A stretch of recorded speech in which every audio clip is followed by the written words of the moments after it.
Artinya menurut Ya. Anda ekspor ini tidak perlu terlalu dibatasi begitu ya, karena pasokan di dalam negeri sendiri sebetulnya masih cukup aman.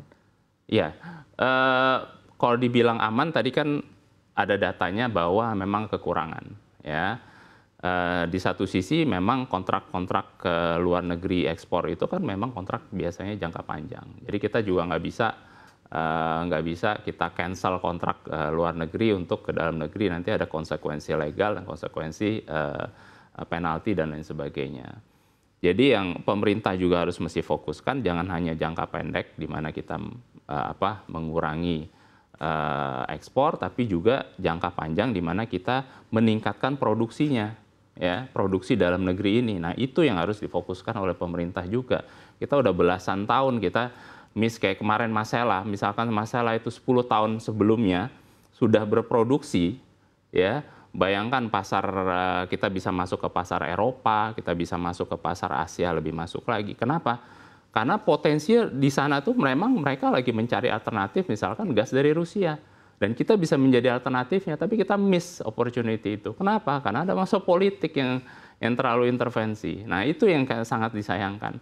Blok-blok gas besar ini yang bisa menjadi potensi untuk menurunkan harga gas dari Indonesia. Karena kalau blok-blok yang kecil, harga gasnya mahal, infrastrukturnya nggak terbangun, jadi semua logistik juga jadi lebih mahal. Jadi harga gas kita itu tidak kompetitif akhirnya untuk dalam negeri dan juga untuk luar negeri. Baik. Tapi kalau kita berbicara mengenai cost begitu ya, mana Ya. yang sebetulnya lebih efisien? Kita menekan ekspor tapi kita tetap melakukan impor, atau Anda mungkin memiliki pandangan lain terkait dengan hal ini? Karena kan sebetulnya kalau kita lihat cita-cita atau rencana dari pemerintah ini terkait dengan ekspor ditahan ini atau mungkin dikurangi begitu ya, agar produksi domestik ini bisa lebih ditingkatkan lagi.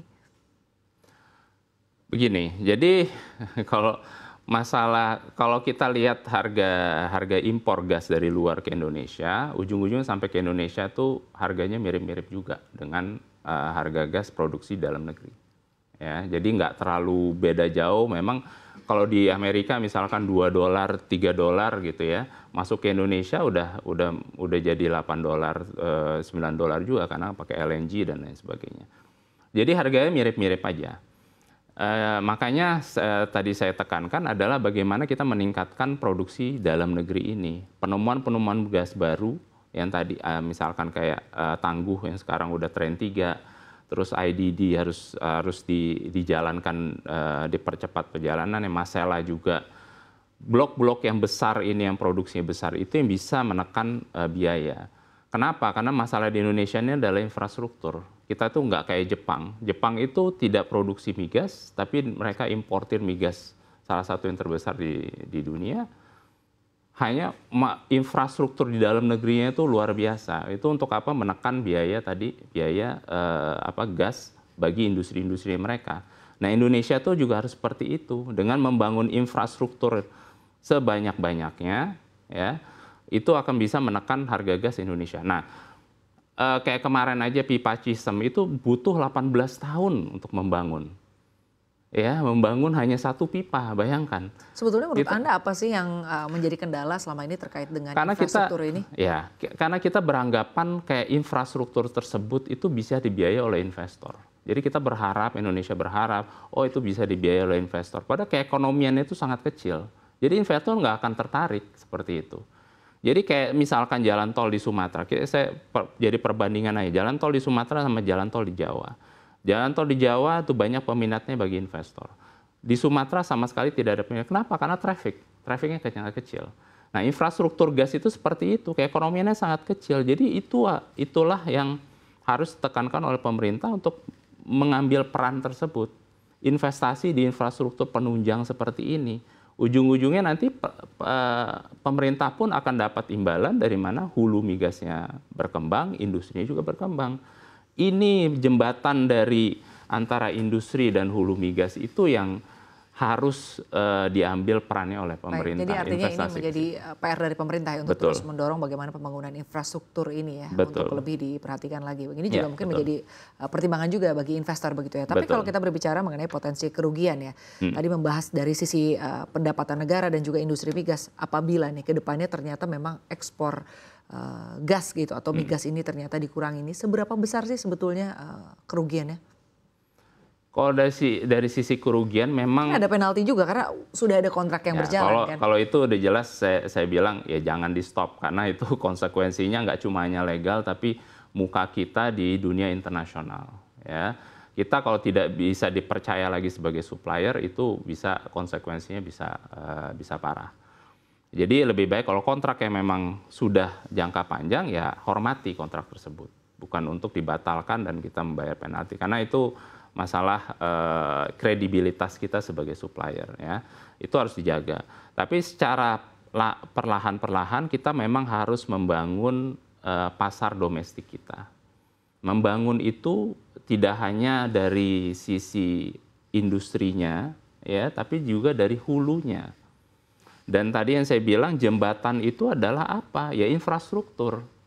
Itu yang bisa membuat si hulu ini akan makin semangat untuk kita eksplorasi dan membangun. Kenapa? Karena pasar domestiknya itu bisa menyerap lebih banyak gas dengan harga yang reasonable. Kalau sekarang ini kan ada HGBT di mana pemerintah yang subsidi terus ya. Sebagian subsidi itu memang subsidi mungkin harus, tapi sebagian itu juga harus kita pikirkan bagaimana untuk membangun infrastruktur penunjang ini. Karena itu sifatnya jangka panjang, subsidi itu jangka pendek. Setiap subsidi kita keluar setiap tahun itu sifatnya jangka pendek. Begitu stop subsidi, turun lagi. Jadi sifatnya memang jangka pendek. Nah, kita harus coba berpikir jangka panjang. Saya lihat pemerintah ini nih selalu berpikirnya setiap periode 4 tahun, 5 tahun. Ya, tidak pernah beyond that. Makanya selalu saya dengar satgas ini, satgas itu dan lain sebagainya. Dan juga cuma hanya ada kebijakan yang berubah-ubah juga begitu. Berubah-ubah juga, setiap ada pemimpin baru, berubah dan lain sebagainya. Jadi kita juga sebagai investor juga jadi bingung. Ini maunya kemana? Nggak ada direction jangka panjang. Baik, tapi terkait dengan kebijakan yang ini kan masih berupa wacana begitu ya. Akan seperti apa iklim investasi di tanah air? Tapi Anda juga tadi kan menyampaikan bahwa sebetulnya bagaimana nih wajah kita gitu ya di mata asing atau di mata investor begitu, kredibilitas kita begitu, terutama mungkin sudah ada kontrak-kontrak yang berjalan. Apakah Anda juga melihat ini akan mempengaruhi iklim investasi ke depannya? Apalagi tadi Anda melihat mungkin investor asing melihat bahwa untuk pembangunan infrastruktur secara keuntungan mungkin mereka tidak terlalu besar begitu. Ini juga yang menjadi pertimbangan. Bagaimana Anda melihat ini ke depannya? Jadi domestic market obligation itu harus balance. Ya, investor akan melihat keekonomian sebuah lapangan di mana mereka melihat saya bisa jualnya kemana nih. Dan antara kita ekspor, antara kita menggunakan gas itu dengan domestik itu harus balance. Kenapa? Karena pasar ekspor itu bisa menyerap gas dengan harga yang lebih tinggi. Itu kan bagi keekonomian luar biasa. Nah, investor juga suka itu. Di satu sisi memang investor didorong untuk kewajibannya untuk memenuhi pasar domestik. Ya, makanya pasar domestik ini harus bisa juga dikembangkan oleh pemerintah untuk bisa menyerap harga gas yang juga tinggi. Ya, yang jadi masalah pasar domestik ini nggak bisa nyerap gas harga tinggi, jadi investor lebih sukanya ekspor. Nah ini harus balance, nggak bisa salah satu ditutup untuk memenuhi salah satunya, tapi harus balance, dua-duanya harus jalan karena untuk istilahnya untuk men-incentivize si investor tersebut untuk bisa berminat lagi, tidak hanya produksi tapi eksplorasi juga, penemuan-penemuan cadangan-cadangan yang lebih besar. Baik, lagi-lagi devisa juga dijadikan salah satu pertimbangan ya, bagaimana kita mungkin jangan terburu-buru untuk menahan ekspor migas.